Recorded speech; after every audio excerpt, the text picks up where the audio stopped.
Il faut obéir à Dieu plutôt qu'aux hommes, répondent Pierre et les apôtres aux grands prêtres qui voulaient leur interdire de parler de Jésus. Mais eux refusaient qu'ils le leur interdisent. Frères et sœurs, dans le procès que rapportent les Actes des Apôtres, dans la première lecture de la messe d'aujourd'hui, toutes les persécutions contre les chrétiens sont en germe. De nos jours, les entraves à la liberté religieuse, les menaces, les violences ne manquent pas. Que de victimes d'une barbarie d'autant plus odieuse et révoltante qu'elle se prétend servir un Dieu miséricordieux. Hélas, les martyrs ne font pas la une des journaux. Ils sont aussi la victime de ce que le pape François appelle la mondialisation de l'indifférence. En France, personne nous interdit de croire que Jésus est Christ et Seigneur et de le dire.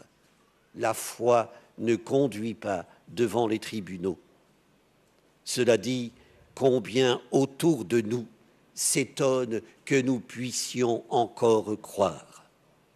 Combien trouvent dépassé qu'au XXIe siècle, des hommes et des femmes prient encore le bon Dieu. La résurrection du Christ est devenue pas que vacances, pas que chocolat. Frères et sœurs, ce n'est pas qu'une volonté explicite s'oppose à la foi chrétienne, ni aux conduites qui en découlent, mais une pression diffuse et continue s'exerce sur nos pensées, sur nos modes de vie. Elle ne vient de personne que l'on sache, mais est attribuable à tout le monde. Elle fait que souvent, nous n'osons pas trop manifester des convictions différentes de celles qui ont cours autour de nous. La pression sociale, l'opinion générale sont tant prégnantes que fonder sa vie sur la parole de Dieu finit par paraître anormal, atypique. Piégée de toutes parts, la foi a du mal à résister. Elle devient passive, elle s'assoupit.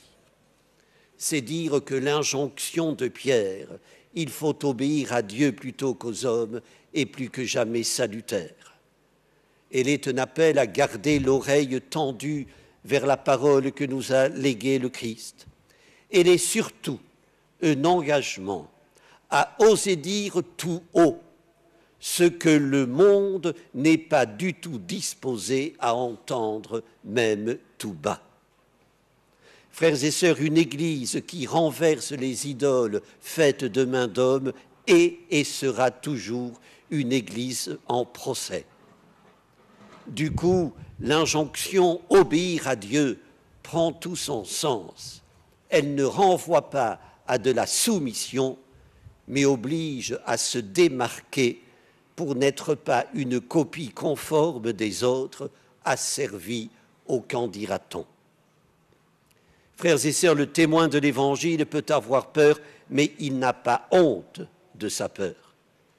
Contrairement à Jonas, qui s'enfuit à fond de cale et se bouche les oreilles, il trouve dans sa foi la force de rester sur le pont, de faire face à la tempête. Il ne choisit pas de vivre calfeutré, isolé, il résiste. Frères et sœurs, en ces temps où certains s'obstinent à vouloir faire chavirer la barque sur laquelle nous naviguons, demandons au ressuscité du matin de Pâques la lucidité, le courage, la détermination pour aller de l'avant. Sachons être un exemple majeur de résistance, oui, en grand témoin.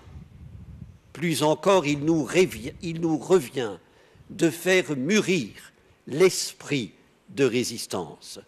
Ou pour reprendre une parole de Jean-Paul II, il nous revient d'assumer le service prophétique de la contradiction, que cela plaise ou non.